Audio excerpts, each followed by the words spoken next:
Hi, everyone, and welcome back to 30 Days of Symphony. Well, it's a world of difference that separates Brahms's Third Symphony, written exactly as he turned 50 years of age in 1883, and his fourth and final symphony, the Symphony in E minor, from just 2 years later in 1885. As I've said before, I really do feel that Brahms's four symphonies are not only together like the four pillars of a Parthenon, an ancient Greek temple, of a kind of a mega symphonic work. They each in turn represent different stages of the composer's life.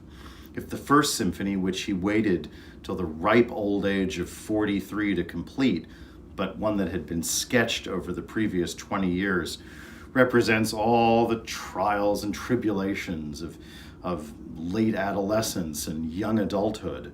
If the second symphony, certainly the most lyrical, the most pastoral of his four symphonies, represents Brahms's finally settling into the kind of well-earned comfort of his early middle age.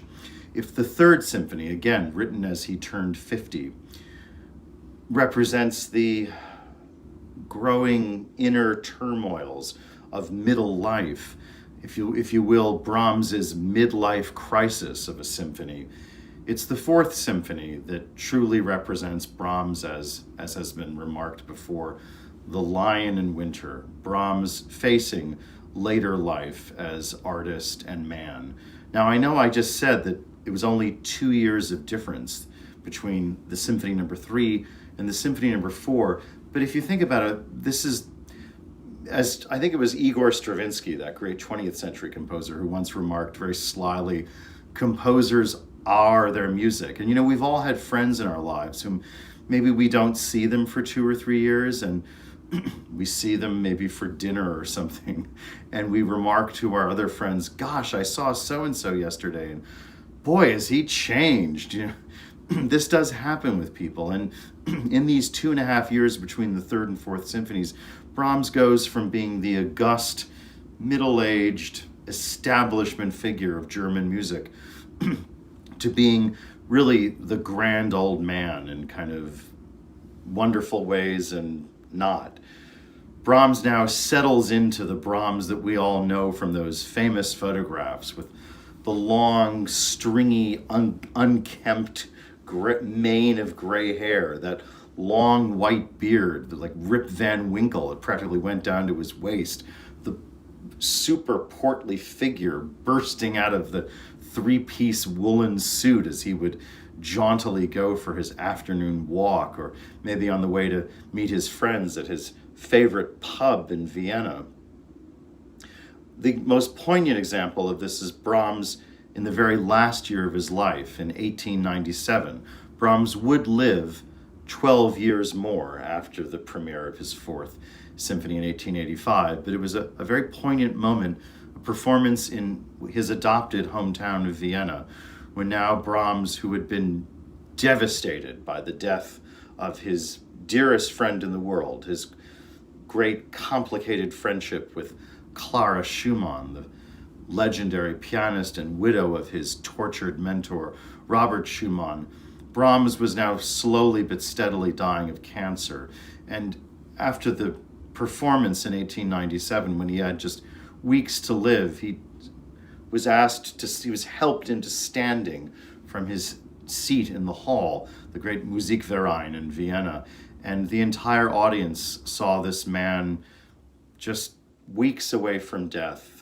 They all knew what they were glimpsing, and this palpable sob, as was remarked at the time, came over the entire sold-out house.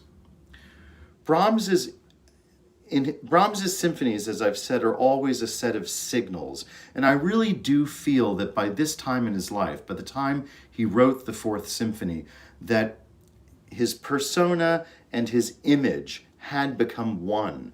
Brahms, throughout his life, throughout his adult life, was always, dryly remarking as to so many how so many other people had created his place in German music for him.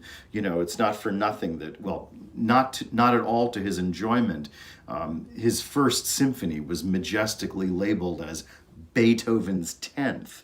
He always remarked as how this, made him incredibly uncomfortable, being shoehorned into this role as the great savior of German music. Finally, a composer as a worthy successor of symphonic composition after Beethoven. I do, however, think that another part of Brahms, one of the most complicated of all composers, probably enjoyed this role. I think it's fair to say that Brahms certainly had a sense of humor about it. And Brahms, being so modest and yet so intelligent, probably knew that this really was his role in life. Brahms, as you know by now, had stayed independent. He went through his whole life being single. He never married. And he would always remark to friends about this kind of pressure he felt. And yet, his tongue was always in his cheek. I really do feel that by his fourth symphony, he is playing his role in this great drama of German culture in the late 19th century. And again, think of where Germany is now in the 1880s, this loose confederation of princely states, derisively referred to as the land of poets and composers, has now joined Britain and France and Austria and Russia as this great imperial force, this great and mighty empire. And such cultures need their own creative geniuses, their own cultural representatives. And Brahms, by this point, had formed the ultimate alter ego to Richard Wagner, who, as remember from our talk yesterday, Wagner had died the year of 1883 when Brahms had written his third symphony. Knowing his role, he completes his journey. And where the third symphony is this arch romantic work full of allusions to the cyclical style of composition favored by those radical romantics of Wagner and Franz Liszt, it's in the fourth symphony that Brahms goes back to the classicism, the classical, the austere, severe classical style with which he came in. Again, both Wagner and Brahms are these essentially conservative figures, but with Wagner in his sprawling, endless music dramas, about Norse gods and legends, Wagner spews out this kind of racialist, pan-Germanist philosophy. It's kind of a very populist kind of conservatism. Brahms is kind of a progressive kind of conservative, where he goes back as much as Wagner does to ancient traditions, but moves them forward in a way that is both traditional and progressive. Brahms, as I said, finds his role and completes his journey in this Symphony Number 4. The materials of the first movement of the symphony could not be more austere. The first movement is built on a little tiny cell of a theme of just 2 notes, not 3, not 4, just 2 notes. This opening gesture of ti-don, ta-di, ta-don, ta-da, which makes it very hard to conduct because the conductor has to literally start the music out of nothing, out of nada, as the Spanish say, nothingness. It's very difficult. It's always given in student conducting seminars for that reason. As you know by now, and as Arnold Schoenberg, the great modern German Austrian composer who would follow Brahms, as Schoenberg would famously remark in calling Brahms the great, traditional progressive, Brahms has by now completely mastered this art form which he developed drawing on Beethoven and Haydn before him, of developing variation. But again, very traditional and yet very radical at the same time, in which he doesn't wait for the usual development section of a sonata allegro form to develop his thematic material. Rather, the moment he starts that little two-note idea, he's developing it. He's spinning variations on it. So what's amazing about the first movement of the Symphony Number 4 is you have these dramatically different musical ideas, these dramatically different themes, melodies, and yet they all spin out of that opening two-note cell. The slow movement is similarly amazing in how Brahms just spins this web of his developing variation. But again, it sounds completely different.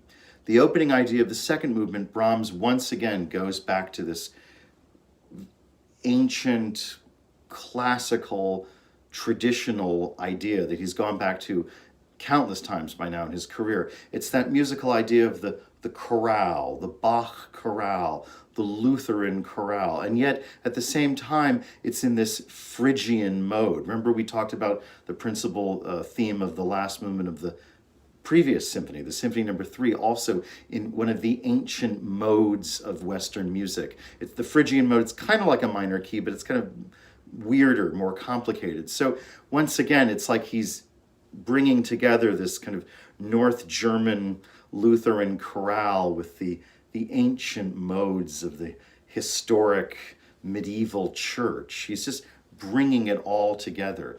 And again, what's truly astounding as to how all of these ideas, all of these melodies that you hear in the slow movement, they sound so different. They emotionally, they signal such different feelings in us, and yet they're all born from the same material.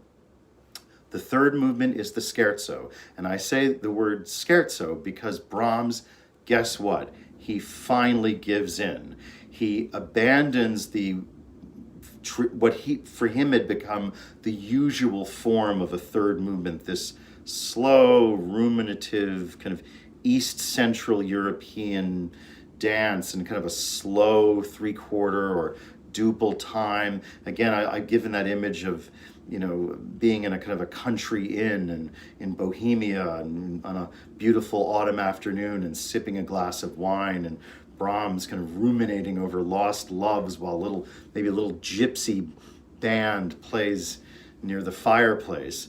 Now we have a more boisterous gypsy music that is very redolent of what by now were his world-famous Hungarian dances, again in duple time, but moves at a just ferociously fast pace. And finally, he gives in and writes for us a jubilant scherzo third movement. It's also the only movement in all of the Brahms symphonies that features a percussion instrument other than kettle drums. And yes, it's the famous solo part for the triangle, completing this, Hungarian dance aura. For the fourth movement, the finale not just of the Fourth Symphony, but and again, I am convinced that Brahms is doing this knowingly, the finale of his entire symphony career. Brahms yet again goes back to one of these ancient, almost medieval, not quite, but ancient musical forms that predates all of the conflicts and musical politics of the 18th and 19th centuries. The finale is cast in the form of a passacaglia. Now, a passacaglia is like the ancient form of what we would now call a kind of a theme and variations.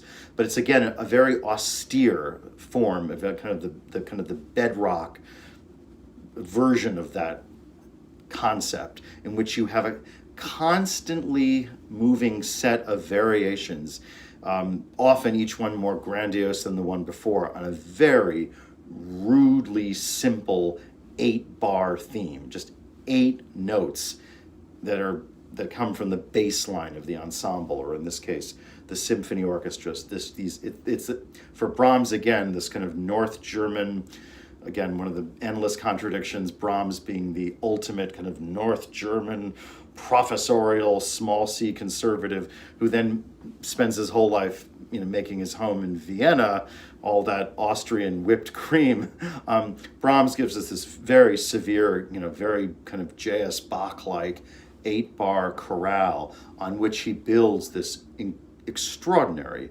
set of variations, which in and of themselves form a giant 3-part form. The middle section is kind of a miniature slow movement in which Brahms, again with this 8-bar chorale, he's not only recalling the world of J.S. Bach, that great, towering genius of the German Baroque, the early and mid 18th century. He's recalling even more ancient kind of North German, kind of Netherlandish composers like Ockeghem and Heinrich Schütz and Buxtehude, these great North German, church music composers. Here in this slow, very reflective middle section of our basically, fast finale, he suddenly recalls the world of Christoph Willibald von Gluck, who was at that point in the 19th century every bit as revered an opera composer as Mozart was. He was kind of like the John the Baptist figure to the Jesus-like figure of Mozart as a Germanic opera composer. He was known as the great reformer. He established the classical style of writing opera. And Gluck's most famous work was his telling of the Orpheus legend. Orpheus and Eurydice, and the whole scene where Orpheus goes down into the underworld to search out his beloved, and you have this just heartbreaking solo for the flute over a hushed string section. You can just see Orpheus wandering down the river Styx. Again, in other words, the music of death. Brahms is signaling to his audience that, he's kind of, hanging up the cleats at this moment as a composer of symphonies. The final section, the finale of the finale, is a blazingly kind of angry a coda, kind of a tag, which in and of itself comprises 4 more variations on that Bach chorale of an 8-bar theme. There is this finality to this ending that, again, one feels that Brahms has written the end of the 4th, kind of, it's like the 4th part of a giant 4-part novel. Audiences at the time of the premiere were confused in some ways by this symphony. It was so severe in mood, they didn't know quite what to make of it. But again, 10 years later, when Brahms, as I said, had just but months to live, audiences by then had fully realized the extent to which a giant had walked in their midst. So now for the 4th of these 4 giant pillars of Brahms's symphonies, here to conduct it, one of the great German conductors of the later 20th century, certainly the most eccentric, but one whose performances, which were very rare over the years, were always cherished. This is one of his last such performances from the mid-1990s. The Bavarian State Orchestra is conducted by that great elusive genius of a conductor, Carlos Kleiber, again in Brahms's Symphony No. 4.